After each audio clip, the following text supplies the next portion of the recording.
landing on Staffa. Fingals Cave, the cousin of the Giant's Causeway. Ooh!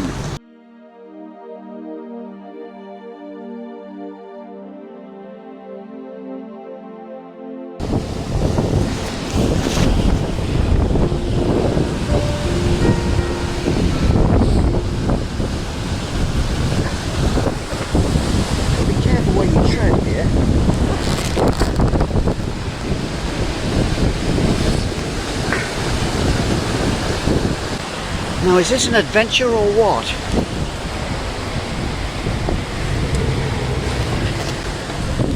"200 years ago, my hero, Joseph Turner, the artist, came to Staffa on a boat out of Tobermory. He got the captain to circumnavigate around the island 3 times so he could do some sketches. He came ashore, he walked along this pathway here. Thing is, 200 years ago, they wouldn't have had this handrail and walkway. They would have just clambered over these basalt columns and stood here and looked in amazement and gone, wow! Just what I'm going to do. Wow!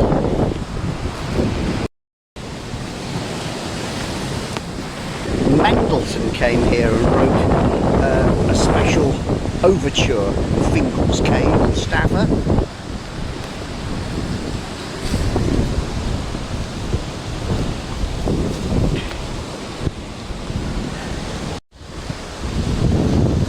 This reminds you that it's not particularly safe. There are rock falls. Ooh, Poets, authors have been here. Alfred Lord Tennyson, Jules Verne. I like the fact that Queen Victoria came here once. I can't imagine her walking across this walkway. She'd have gone, "Albert, go and tell me what it's like." Fingals Cave on the island of Staffa, one of the great wonders of the world. First visited in 1772 by Joseph Banks, who, together with Captain Cook, discovered Australia. And he arrived here, came in by boat into this cave, looked at this extraordinary basalt columns and said, "No cathedral or work of man can ever compare with the magnificence of nature." He was right. When Turner visited here in 1831, he made a couple of little sketches and then produced this painting, which shows mostly a storm cloud and his boat. I've done some sketching today, and this is what I've done. These are little pencil sketches with a little bit of watercolour added, and after this I'll work something up.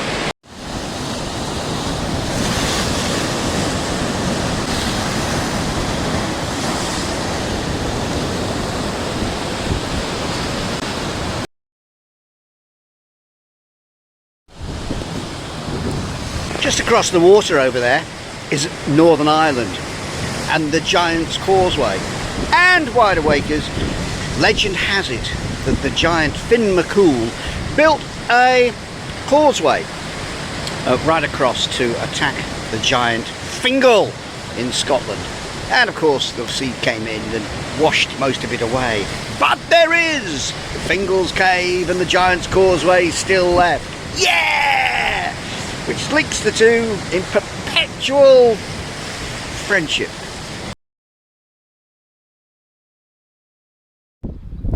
This is St. Columba's Abbey on Iona, and as you can see there are a bunch of pilgrims all waiting to get in. It's a good day to visit today. It's St. Columba's feast day, and that means if you visit today you get 3 days less in purgatory. Yeah!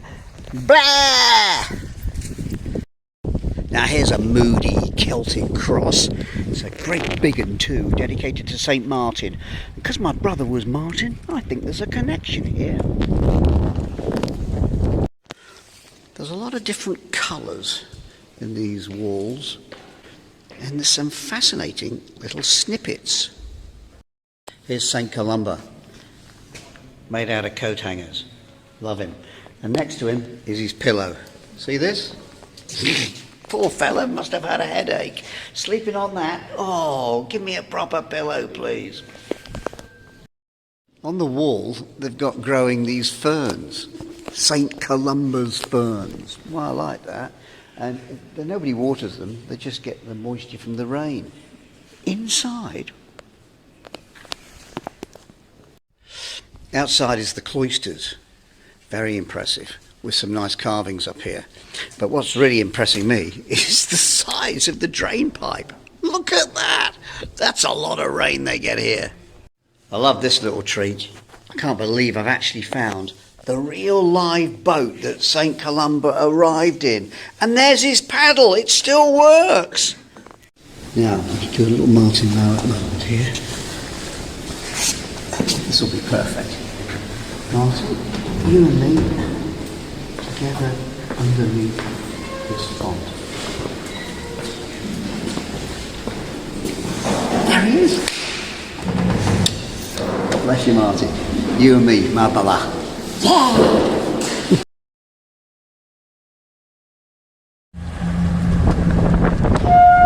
It's the last passengers coming off this ferry. I came down to reception in my hotel this morning, and Rob said, "You better hurry, Timmy, the ferries are stopping because of the wild weather." He said, "You get the bike from the garage and I'll run down to the ferry and tell them to hang on." Isn't that nice? And there goes the ferry, the last one until the weather eases. Yikes. I love this statue! Wow, what a great sculpture! And in a field of sheep, a giant ant! It's a bug's life! I put my poncho on. I can feel it. Whoa! The sun's out. The rain stopped. A whole lot nicer in those conditions.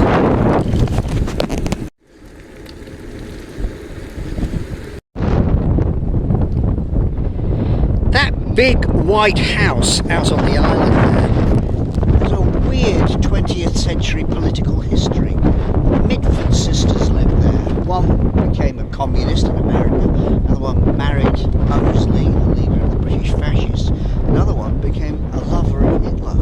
I know, it's bizarre, isn't it? Why would women so interested in politics make a life for themselves out on an island in the Inner Hebrides? You know what this is? Bum crack rock!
The only roundabout on Mull.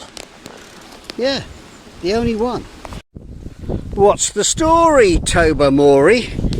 Am I at the home of the Wombles?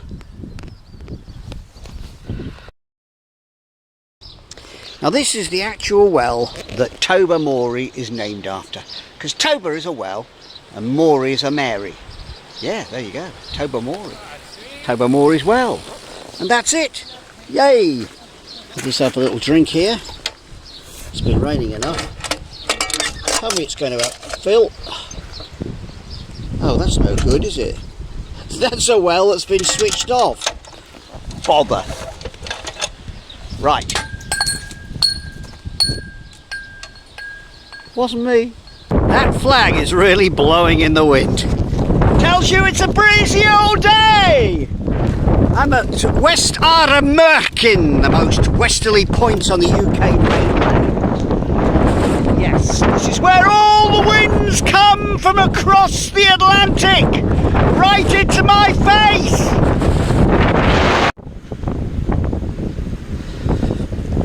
Here's something I wasn't expecting.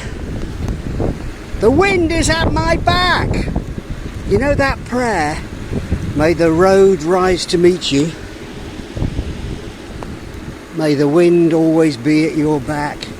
Hey, today it is. I'm cycling over the stump of an old volcano. Does this look a bit bleak? A bit bleak? This is a lovely bit of road. It's been newly surfaced. Spent some money on it here. This is really good, well spent money on a lovely bit of roadway around Ardnamurchan. Whoa! I'm gonna have to pedal to freewheel downhill. Whoa! That's what I've just cycled. Down there, and now I'm gonna head across this lovely escarpment with views out to heaven. Oh, this is brilliant! When you go, will you send back a letter from America? Take a look up the rail track from Miami to Canada. You wish you were on this ride with me, don't you? Yay! In that song, the Proclaimers are singing about people being homesick for their favourite spots. Loch Harbour no more. This is an old volcano, apparently. Hello, volcano. So to mark this explosive spot, I've got, first of all, a piece of Kit Kat. Secondly, a Martin Mallet name tag. Martin, you're going in here. There you go. Martin's in there. Overlooking the volcano. Great. Brilliant. Utterly brilliant. Ma baba. I'm in the Ardnamurchan Peninsula. Yeah, I'm learning how to pronounce it. And if there was a way of describing this, I would say rhododendrons. That's what I've seen all the way along for the last 25 miles. Absolutely, utterly brilliant, utterly colourful, utterly lovely. It's a single track road past these sublime mountains, wreathed in low cloud, gorgeous shades of grey. What's really unique about this, it's an A road. Yeah, a main A road with passing places. I just came past a couple who were walking their dog along the main road. This road here. And in whatever, it's been half an hour or so. Oh crikey, here's another one. I don't believe it. That's the second car I've passed in half an hour. A couple of camper vans, but unbelievable. This is a glorious day. Cycling through the heavenly Ardnamurchan Peninsula.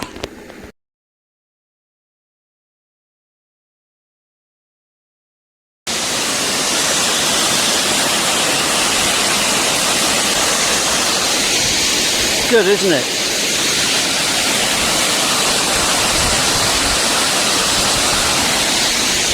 That's a sound I'll never grow tired of.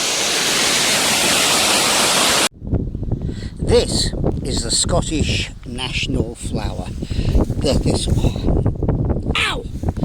Yeah! It does make you go, ow! It's a spiky thing. And the story, Wide Awakers, is this. Once upon a time, the Scottish tribes were at war. And the enemy were going to creep up and surprise them overnight. And the army came across and they stood, ow! On a thistle. And the yell woke up the Scottish troops and they fought a pitched battle and won. But it was the cry of alarm from the soldier who stood on the thistle that makes the thistle the national flower of Scotland. Yay! Bit blowy, isn't it? Bit blowy, I said! This is what it's like cycling today. Blowy, wet, and I don't think it's actually going to stop all day. I've got about 15 miles to go till I get to my accommodation.